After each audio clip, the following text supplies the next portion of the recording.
If you're looking to get into real estate, I'm going to give you the fastest way that you can pick up your first income property, hands down. It's months faster than the typical process.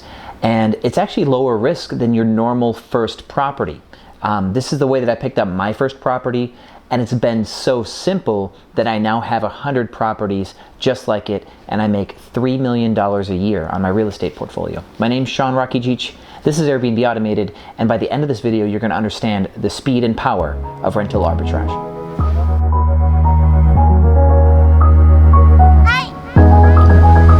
So welcome back. Let's cut into what that process of picking up a property typically looks like. And we're going to start with where you probably are at.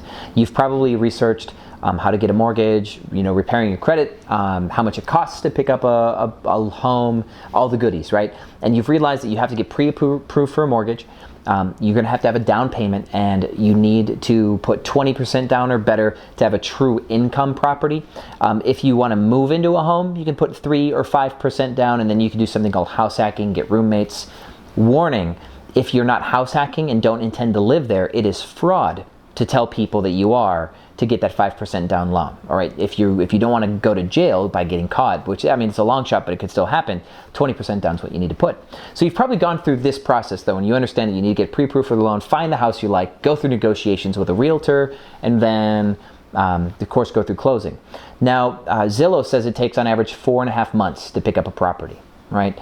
That is the typical time, because another website says that people spend like 51 days on average to find the property that they like, and going through closing after the contract's approved takes 14 to 30 days typically. And now that's if you're lending and leveraging somebody else's money. But if you are buying a house in all cash, you can actually close faster. Kind of cool, right? So that's how long it typically takes, but then there's a hidden area here. How long it takes to get your first income property includes how long it takes to go live, to have your first tenant. So because making income on your income property is probably the most important part of having an income property, right? So it'll take you time to do some repairs. No first home that you buy is going to be perfect enough at a low enough price point for you to afford 20% down on your first property. I'm just going to be real. There's no home that's going to be just ready-made, right? So if you're putting down a low amount of money, let's say you're putting down like $40,000 for your 20% down, so that way you can pick up a home, right around the $200,000 mark. You're still going to have to put a little bit of money in that to get it ready, a little bit of like painting and just little stuff like that. So it'll take you a week or so, right? Some homes will take you even longer to get ready, because let's say you only put like $15,000 down because you bought a home for less than 100 grand. That thing's going to need a lot of love, right? So you need to consider that amount of time when picking up your first income property, because that is time that you've put your money away to buy this house that you're not getting any money back. Okay, so time to market is kind of what you want to consider here. Now, also, once you've got that property, you need to list it for rent, and you need to find a tenant. One hack here, if you are in closing and you've got that contract in hand and everything's ready to go, before you start doing the repairs, as soon as you get that deed or whatever, I would put it up for rent immediately while you're doing your repairs. All right, start lead generating for a tenant right away. It'll save you the 2 weeks or 3 weeks. Maybe you can find a tenant that much faster, because how long it takes to find a tenant on average varies market to market, and it varies in seasonality too. It's the winter right now, so Philadelphia has a really hard time filling anything. A lot of people won't move until like February, March, April. They won't start moving because nobody wants to move in the cold. So it's a bad time to buy a home in Philadelphia to become a rental property, right?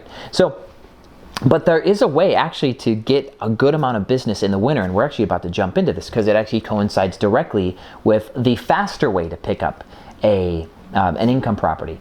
And so for those of you who are loyal fans to the channel, at this point I will ask that you like this video, because it helps the algorithm, and we're about to tell everybody who's never heard about this how this rental arbitrage deal works.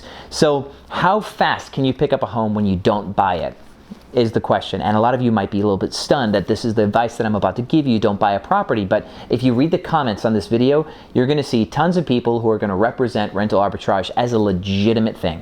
Yes, you guys, Airbnb family, put it in the comments for anybody who's really skeptical about this. You don't have to buy a home.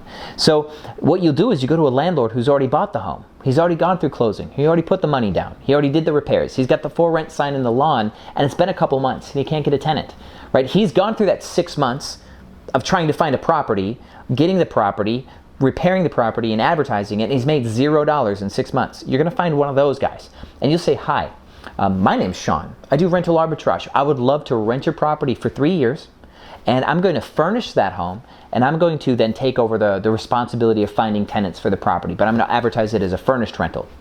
I'd like to do that. And this person, because he's made no money, will go, you know what? I wasn't intending on this being the way that this was going to go, but here's the keys, right? Take it off my hands, please. I don't want to mess with this anymore. And that'll happen. I have 100 of these, okay? So how long does it take to pick this up? Well, remember the whole process of finding a home? It typically takes somebody 51 days to find a home they like. There's one time that I had to move a building because there's a non-compete clause in a building, and I picked up some leases, and there's a misunderstanding. And then the leasing agent at the building was like super not happy with the fact that we also leased there. So they asked us to like not actually move into this property like right after we got these leases signed, and it was kind of stupid. But I'll tell you, in that situation, I had to like move a bunch of furniture, and I was able to find a new building, negotiate the leases, and move the furniture in 5 days. Okay, so in a situation where I needed a property like that, I was able to get one in 5 days, right? Doing any form of rental property it's not all glitter and Kit Kat bars, right? So take what you will. But I typically tend to find buildings I like within just a couple of weeks. And if you need to make a deal happen, you can get it done in under a week. Because you know what's really cool? When people are leasing to you, they're motivated to lease to you. They want to get that empty building full so fast that they'll move as quick as you want to move, right? And signing a lease is much faster than going through the closing period on a house. I could walk in, actually this building that I'm in, I walked in, said, hey, I'm looking for a property under these specs, right? And we did the deal inside of an hour. And now when I rent this property out, I'll get like $3,500 a month for this property. But when I'm in Dallas, I stay here. Kind of cool, right? So I have properties in 4 cities. And so I picked this one up same day. I moved in a couple days. I wasn't in some situation of duress. I just kind of fell into this one. It was kind of nice and easy. But when I wanted to pick up a batch, I did it as fast as 5 days, which is kind of cool. So then the time to market, remember how I said it doesn't matter like how quickly you get the home, it's how quickly you can get a tenant that actually matters. This is where it starts to really pull away. So not only instead of you not spending a full 50 days to find a home, right? You can find some in a week or two. Instead of not waiting 30 days to go through closing and like loan pre-approvals, you can get that deal done in just a few days. Now, getting it ready for a tenant, this is the cool part. So what I do is I buy everything that I know I'll need a few days before my lease starts. So when I negotiate a deal with the building, I'll negotiate my lease to start in a week. Okay, so sign the lease, but a week from now, I'll start to buy everything. It'll show up. And the day the lease starts, there's furniture showing up. There's couches, there's beds, there's the pots and pans, right? There's the TV. And we get that puppy up like in 72 hours, right? I did a video on how long it took me to furnish one. And after all the furniture was in, I did a time lapse of me wrenching the furniture in the living room and the bedroom together. It generally took me 3 hours to put together a whole 1-bedroom apartment. Now to finish setting up the kitchen and take photos and create an Airbnb listing, it takes a total of about 8 hours of labor to get that done. Right? Bigger homes, it takes a little longer. So you go through this process of getting the furniture in. That's like 10 days. If you agree to sign a lease a week from now, and then it takes you 72 hours to get furnished and live, you'll have that listing ready for an occupant in 10 days. And I get my occupants like the same day. If I have that thing ready and on Airbnb with good photos afternoon, like right afternoon or like 2 p.m., I'll have somebody book the same day. Right? So instead of that landlord who's been sitting on the property, like the whole process took 6 months and it's been empty for 2 months, you can get paid your first tenant who'll stay, let's say somebody books for a week. So they arrive, they book for a week, you get paid in your bank account like 48 hours later. So you took 2 weeks to find a property that would let you do rental arbitrage. You sign a lease for a week later, that's 3 weeks. You take 3 days to get set up, that's 3 weeks and 3 days, and then you get 2 days to get two days to get paid. In less than a month, you have money in your bank account from your first income property.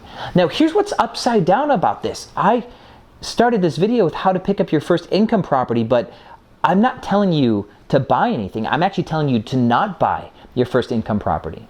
And you know what's really funny is if you look at Grant Cardone's stuff, Grant says, you know, that you should rent where you live and live where you rent. Well, I'm actually telling you rent where you live and rent where you rent as well. He talks about his first income property where he bought a home for like $78,000. That was his loan, put like $4,000 down.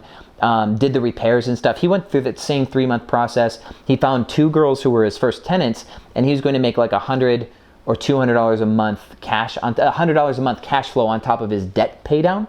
And that's why a lot of you guys want to pick up your first income properties, because you're told that you want to get a mortgage and have somebody pay down your debt for you, right? And then you can cash flow like $100 or $200 on top. And what happened is his tenant moved out and his house was empty, and then he ended up paying that mortgage for who knows how long, and he was losing the $1,200 a month or whatever he was charging in rent.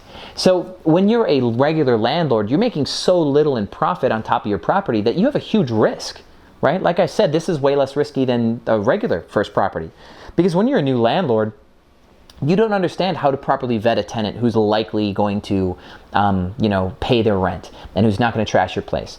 And if you want to use a real estate company to help you find the right tenants and go through tenant screening, that all costs money, doesn't it? Yeah, it costs a ton of money. So you're going to be giving away a month's rent of commission, and you'll be giving away money to a property manager to make sure that people do their thing. And the cost to evict somebody, geez. I've gone through the eviction process because I do some long-terms, and I'll tell you what, it's not worth it. Long-term tenants, like people who like sign a traditional lease and are paying $1,000 or $1,200 a month in rent, they're the most problematic people I've ever dealt with. I've had to do like 3 evictions, and I had to do one that was like almost an eviction, but they finally moved out on their own. And it's a mess. It costs $5,000, $7,000, $8,000, court fees and the rent you didn't get. Airbnb, I never had that deal. I never have that problem. I don't lose money on a month, right? I don't like have to pay a mortgage for a month and not have a tenant because of something like this, right? Or I don't have somebody living in there for 2 months, don't pay me rent, and then I have to kick them out. That never happens with Airbnb. So this is so much less risky as well. Yeah, the risk is like, what if you don't get enough bookings, right? But we talk about that in the channel too. This channel's got like 200 videos on how to host on Airbnb. And I don't lose money on any of my 100 properties. I don't. And if you did lose money, you're not going to lose 100% like an eviction for non-payment of rent. Let's say you pay $1,500 in rent on a place, and then you pay electricity and insurance and internet and stuff like that, and you have housekeepers. And so your total cost is like $2,000 a month. And you only get like 12 days of 30 days booked, right? And you get those 12 days booked at $100. Well, the 12 days booked at $100 is $1,200, right? And because you didn't follow like good market best practices, your other 18 days stayed empty, and you lose like roughly $800. Well, if you knew anything about Airbnb at that point, you'd learn about pricing strategy, which we talk about a lot. You learn about how to properly take photos and stuff like that. And those other 18 days, you could sell for less than $100 each, right? You got 12 days at $100, it's $1,200. Now you sell off the other 18 days at $50 each. Now you've got another $900, and you just profited $100 instead of losing $8, right? That's an example of how if you just change a couple details, you can actually like vastly change the outcome of your profit month to month. So yeah, we make like $3 million on Airbnb. I've done it for a long time. And you know what? The getting is still good. And I will tell all of my friends, do not buy a home. Don't do it for 3% down. Don't do it for 20% down. You can just scale so much more quickly. Like I have 100 properties in just like a few years. You can't do that by buying. There's no way you can do that without borrowing money from some private guy who's going to give you millions of dollars to blow on real estate. I never borrowed money. I started with less than $4,000 and I scaled to 100. So if you have questions about this type of real estate play, you found the right channel. Watch the videos. If you don't find your answer in the videos, leave it in the comments. I read these. I will get back to you. All right. So welcome to Airbnb Automated. Welcome to the movement, and welcome to Rental Arbitrage. I'll see you on the other side.